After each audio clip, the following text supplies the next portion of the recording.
Fala pessoal, bom dia, boa tarde, boa noite, tudo bem com vocês? Espero de coração que sim, que todos estejam bem. Dando continuidade então às nossas aulas, a gente vai ver os aracnídeos agora, que são um outro filo dos artrópodes, né? Então, lá na página 17 e 18, dentro do filo dos aracnídeos, então, pessoal, ele é composto por aranhas, escorpiões, ácaros e carrapatos. Sim, os ácaros e carrapatos fazem parte dos aracnídeos. Apesar assim de ter uma grande diversidade da forma entre os aracnídeos, a maioria das características entre eles são comuns, tá? O corpo dele é geralmente dividido em cefalotórax e abdômen. Nos aracnídeos também eles podem receber os nomes de prossomo ou opistossomo, respectivamente. Isso para separações do corpo dele, tá? Então o cefalotórax, o protossomo, e o abdômen e opistossomo. Nos escorpiões nós temos assim uma diferença no abdômen, que ele é diferenciado em pré-abdômen, que ele é um pouco mais alargado, e o pós-abdômen, que é um pouco mais alongado. Quando você vê a forma de um escorpião, então eu tenho o pré-abdômen, que é ali onde está inserido as patinhas dele, né? E o pós-abdômen, que é aquele alongado que forma a cauda dele com o ferrão na ponta. E por isso que muitas vezes o pós-abdômen é chamado de cauda, tá? Nos ácaros não é perceptível essa divisão entre cefalotórax e abdômen, tá? Porque eles formam uma estrutura única, eles ficam juntos em uma só estrutura fundida, tá? Os aracnídeos, eles se diferem dos outros artrópodes porque eles não possuem antenas e nem mandíbulas. Eles possuem estruturas desenvolvidas para manipulação do alimento ao redor da boca, que são as quelíceras. Então, se você pega uma aranha, olha a imagenzinha da aranha que eu coloquei ali para vocês da caranguejeira, ela tem estruturas que são as quelíceras, tá? Que nos aracnídeos, elas são responsáveis por injetar o veneno que digere o corpo do animal, tá? Então elas tomam uma sopa do corpo daquele animal lá. Por isso que deu ao grupo o nome de quelicerados, ou seja, portadores de quelíceras, tá? Ao contrário dos crustáceos e dos miriápodes, que possuem mandíbulas, né? E são chamados de mandibulados. Fora isso, além das quelíceras, os aracnídeos possuem ao redor da boca um par de pedipalpos. Então, se você olhar uma aranha, ela vai ter aqui a estrutura das quelíceras e os pedipalpos aqui, tá? Esses pedipalpos, eles auxiliam a segurar a presa para que ela possa injetar o veneno, para que a aranha possa injetar o veneno, que vai liquefazer o corpo, tá? Vai fazer toda a estrutura interna do corpo do animal se tornar uma sopa, que ela vai se alimentar a partir daquilo ali. Por isso que nas teias de aranha você encontra só a casquinha dos animais que elas pegam, que elas predam, né? Porque elas sugam esse suco que é formado, essa sopa que é formada com o interior do animal, e só sobra a casquinha dele, tá? Então essas estruturas, os pedipalpos, né, têm funções variadas dependendo do grupo aonde ele se enquadra.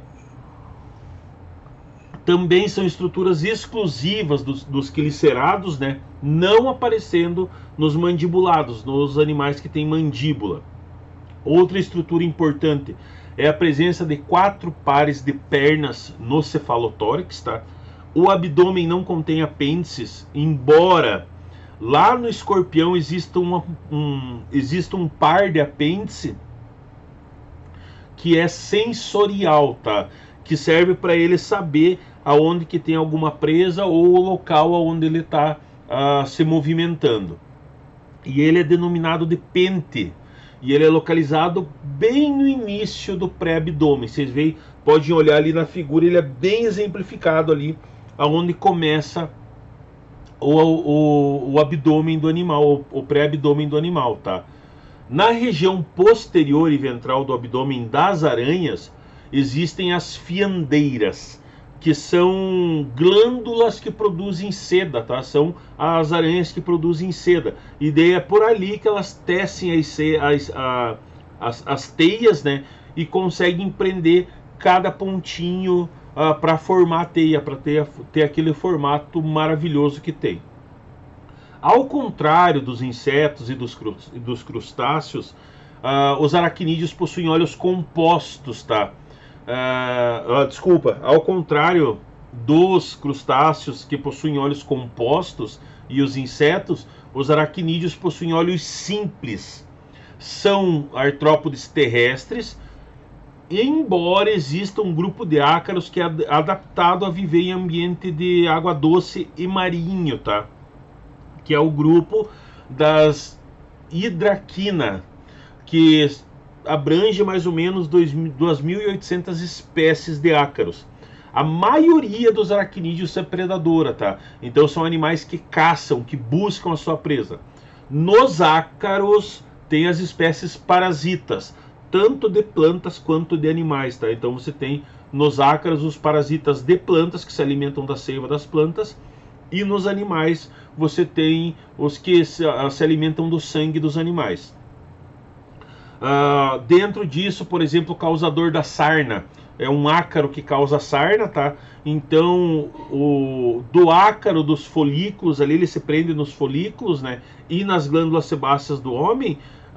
Então ele acaba se alimentando daquela matéria ali, e é o que causa sarna, o ácaro Sarcoptes saquibiel, tá?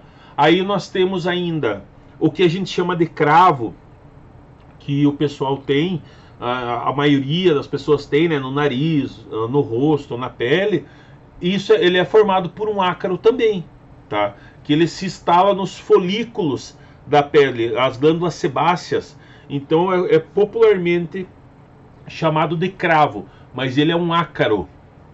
E nós temos ainda os carrapatos, que como é o caso dos carrapatos do gênero Dermacentor, que eles se instalam na pele dos animais, tá?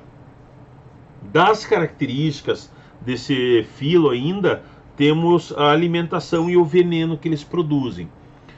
Como aranhas e escorpiões são basicamente carnívoros, eles predam, né? Eles são predadores, eles caçam outros animais, predam outros artrópodes e pequenos animais, ou como é o caso da aranha caranguejeira gigante, que caça pássaros, né? Preda pássaros, filhotes de pássaros nos seus ninhos.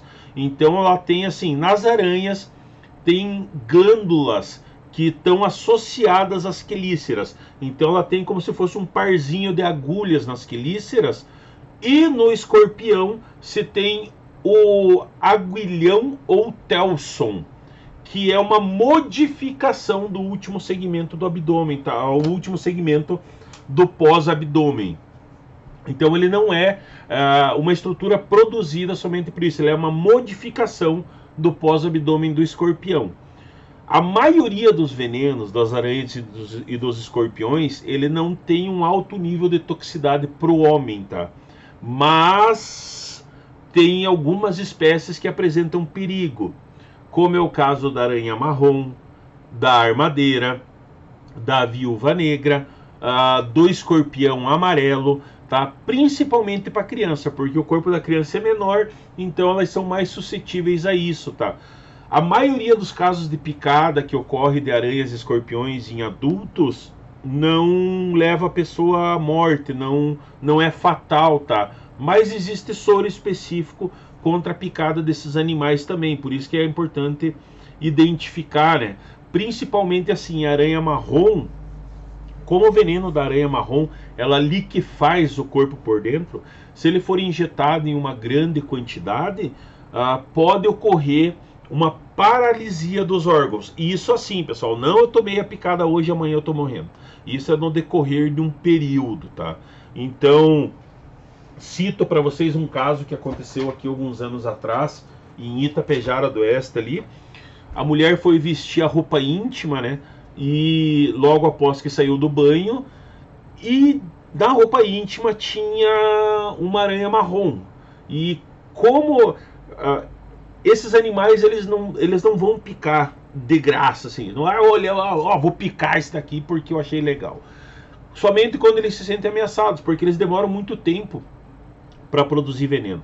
E no caso das pessoas, ela sentiu uma fisgadinha e achou que era o elástico da roupa íntima dela, tá? E ficou vários dias ali. E aquele incômodo não passava. Aí quando ela foi no médico, tá? Depois de 7, 8 dias lá, o veneno já tinha tomado conta do baço, do fígado e do rim. E ela acabou morrendo por falência de órgãos, tá? Mas isso por causa do tempo que ela demorou para procurar o tratamento. Então não são venenos que são considerados fatais, tá? Salvo esses casos, assim, são perigosos, mas salvo esses casos. Eu sempre falo da aranha marrom, pessoal, porque a aranha marrom, ela adora ficar dentro de casa, tá? Aranhas, elas são animais, aranhas, escorpiões, elas são animais limpos, elas gostam de locais secos e limpos, tá? Que não tenha umidade, que não tenha sujeira úmida. Então, ficar dentro de casa para aranha marrom é maravilhoso, porque ela pode ficar na gaveta, ela pode ficar nas roupas, ela pode ficar atrás dos móveis, ela pode ficar no forro. Então, isso é muito bom para ela, porque ali também ela aprendeu isso evolutivamente, porque dentro de casa você tem uma atração muito grande por outros insetos também, né? E isso acaba favorecendo o aparecimento e ela se instalar ali. Então, como eles são animais que eles têm uma dificuldade de sobreviver a temperaturas baixas, eles procuram esses locais mais quentes para ficar. Então, por isso que é mais comum os acidentes quanto a isso, tá?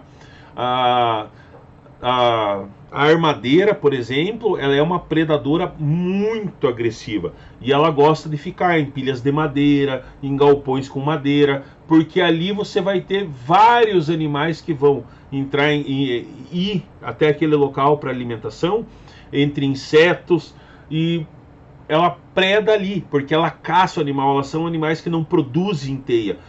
Essas aranhas que possuem veneno, elas não produzem teia, porque elas são predadoras de emboscada.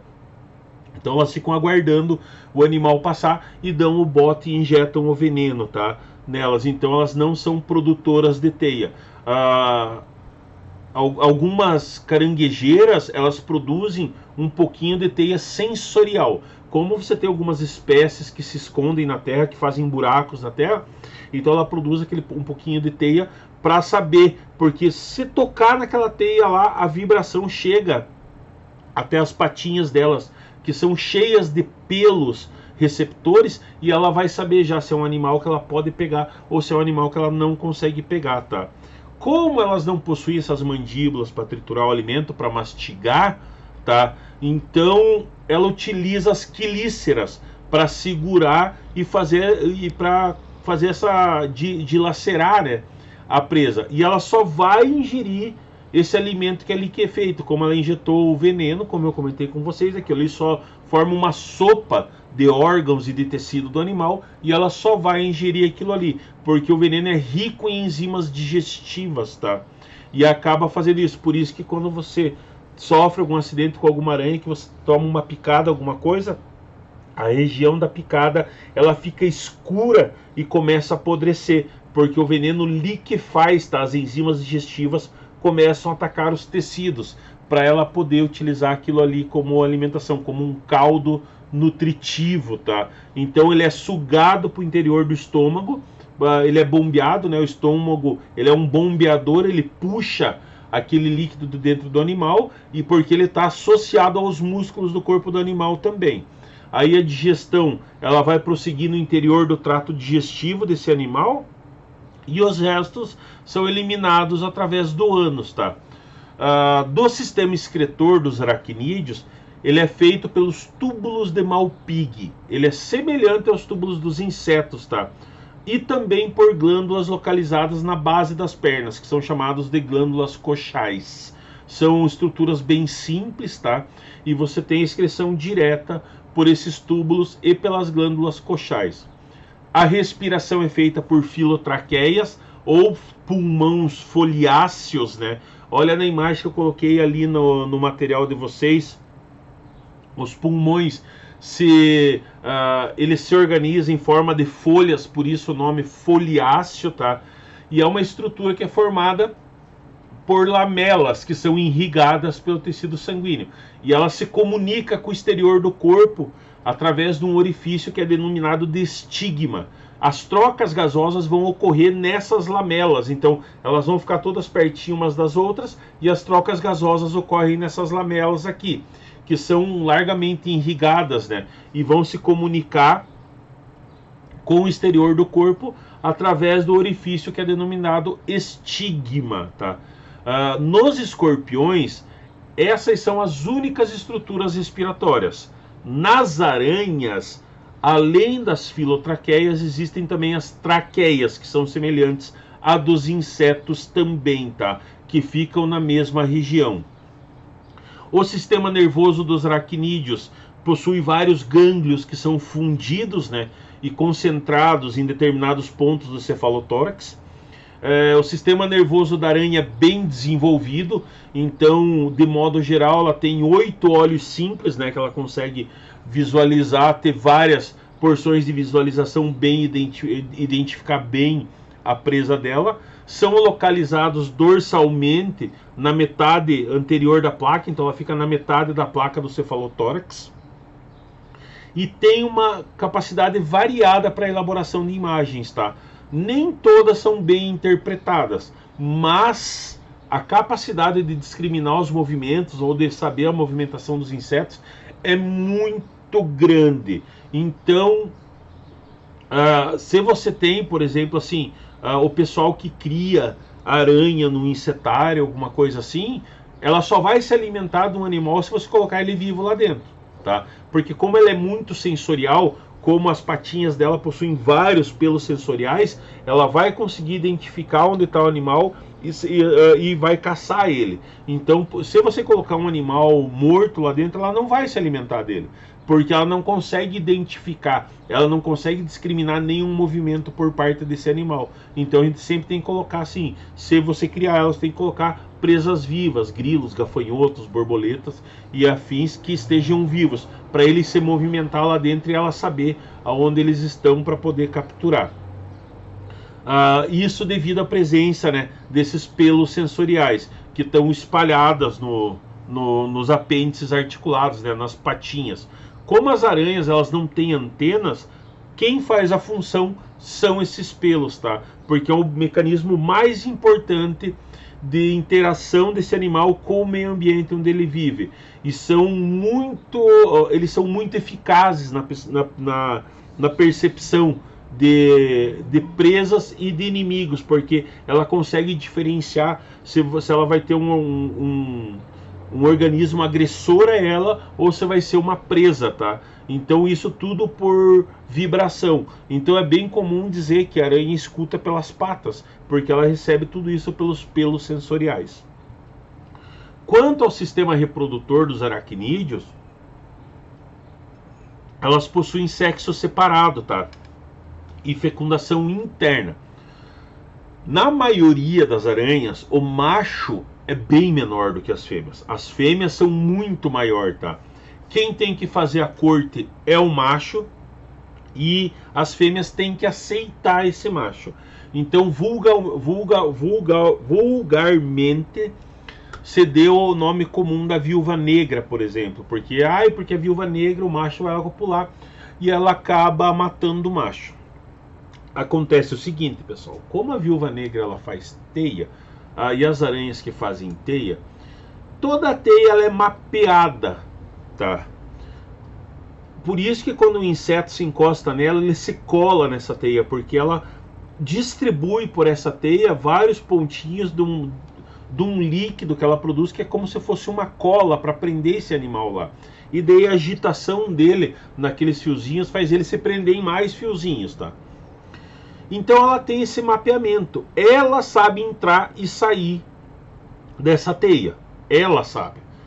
Quando o macho vai cortejar a fêmea, ela mostra o caminho para esse macho chegar. O cortejo geralmente ocorre na toca da aranha ou no meio da teia, tá? Ou em algum local que a fêmea acha melhor para ela ser cortejada, e é ela que direciona o macho ali, certo?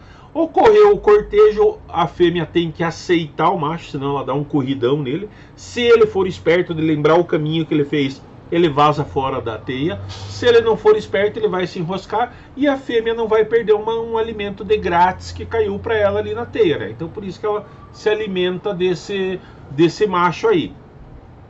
Os machos não possuem pênis, tá? Para introduzir os espermatozoides no corpo das fêmeas, eles desenvolveram um outro mecanismo. Então, nas aranhas, os machos desenvolveram, lá na extremidade dos pedipalpos, uma dilatação bulbosa, que lá que vai ser armazenado os espermatozoides. É claro que vocês não vão pegar uma aranha para verificar isso, tá? Mas, se você pega uma aranha e você levanta os pedipalpos dela, nessa região aqui vai ter uma dilatação, um bulbozinho dilatado, que é onde vai ficar armazenado os espermatozoides. Então eles usam os pedipalpos para fecundar a fêmea. A fêmea daí bota os ovos fecundados, né? Ela produz um saco de seda e coloca os ovos lá dentro, tá? Desses ovos aí já vão eclodir jovens, né, que vão se desenvolver em adultos. Lembrando que o desenvolvimento é direto e as aranhas fazem muda ou equidíase para elas crescer e se desenvolver. Ela, como todos os artrópodes possuem aquela carapaça rígida, né, como proteção, então para ela crescer chega um determinado momento que aquela casca dela já não suporta o crescimento e a casca não cresce junto com o corpo, então ela faz essa muda, se abre uma parte superior do abdômen dela, né, a parte de cima dela, se abre uma tampinha e ela sai, o indivíduo ali de dentro um pouco maior, tá? E aí eles têm um desenvolvimento direto, eles são iguais, eles já nascem aranhinhas, escorpiãozinhos, acarozinhos e afins, tá? Nos escorpiões macho, o macho se une à fêmea e deposita no solo uma massa de espermatozoide dentro de um envoltório, tá? E logo em seguida ele posiciona a fêmea sobre essa massa, de modo que os espermatozoides penetrem o seu orifício genital. Então o macho pega a fêmea, ele deposita no solo aquela massa de espermatozoides e depois ele posiciona, ele coloca a fêmea lá em cima dessa massa para que os espermatozoides penetrem o orifício genital da fêmea. A fecundação é interna também e os jovens escorpiões nascem diretamente do corpo da fêmea, tá? Eles são vivíparos, então eles têm esse desenvolvimento direto, eles nascem diretamente de dentro do corpo da fêmea, diferente das aranhas que elas colocam os ovos, né, dentro do cesto de seda que ela produziu. E tanto nos aracnídeos quanto nos escorpiões, a maioria carrega, as aranhas carregam, né, aquela bolsinha com todos os ovinhos dentro nas costas para proteção, para poder proteger os ovos. E os escorpiões também, os escorpiõezinhos que nascem, a fêmea carrega eles em cima das costas como proteção, para poder proteger eles de outros organismos agressores, tá? Tanto a organização aí dos carrapatos é a mesma organização, é o mesmo tipo de fecundação, é o mesmo tipo de respiração das aranhas e dos escorpiões, certo, pessoal? Tranquilo. Quanto a isso ainda, nós temos um papel fundamental dos aracnídeos na natureza, né? Porque eles são um ótimo controle de pragas, tanto escorpiões como aranhas.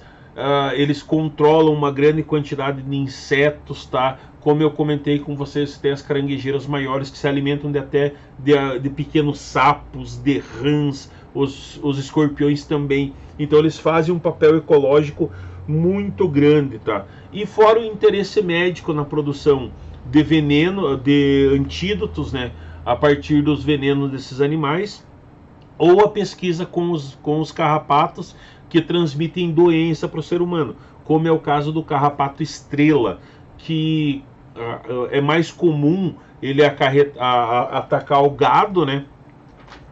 E é esse carrapato que faz com que o animal fique louco, né, e tenha que ser abatido. Então é o carrapato que pode transmitir doenças pro ser humano. O carrapato estrela, ele é chamado de carrapato estrela porque em cima dele tem um desenho, uma forma que lembra uma estrela, tá? Uma manchinha branca que acaba lembrando uma estrela. Certo, pessoal? Fora assim que os ácaros em geral podem causar muitas alergias, coceiras, a sarna. Então isso é de interesse médico, você ter medicamentos que combatam isso, você ter um controle eficaz desses indivíduos, tá? Dessas populações, para que não corram infestações muito grandes dentro das cidades, dentro das casas e afins, certo? Espero que tenham entendido, pessoal. Depois a gente vai para os insetos, tá? A gente vai ver separado os insetos também. Um grande beijo, um abraço e até a próxima aula.